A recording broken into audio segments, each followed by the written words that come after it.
Hello everyone, you are watching my YouTube channel EMK Tech Zone, and in this video I am going to tell you that how you can create a PDF file in your mobile phone. Either you are going to use an iPhone or any Android phone, definitely the process will be same. First of all, what you need to do is to just open any web browser. I am going to open my Google Chrome web browser on my mobile phone, and then I have to open a tab and write I love PDF.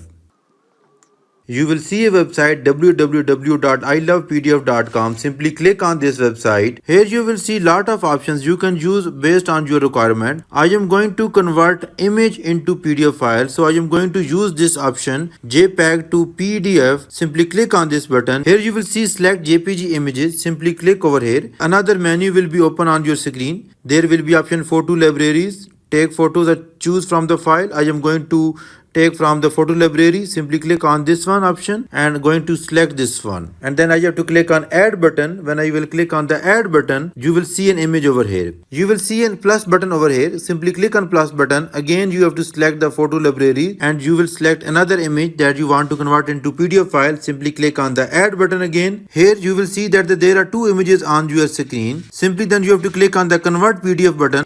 When you will click on the convert PDF button, your file has been converted into PDF form. Here you will see another option download PDF. Simply click on the download PDF button option. Click on the OK button. Here you will see that your download has been started. Simply click on the save button. Here you will be given where you want to save your file. I am going to select the file option and then click on the save button. My file has been converted into PDF form and then downloaded on my file section as well. Now you can click on the open file and simply click on the open in download button. Your file has been opened in here. Simply click on the button. You will see that your file has been converted into PDF file. For more such kind of video, please subscribe my YouTube channel.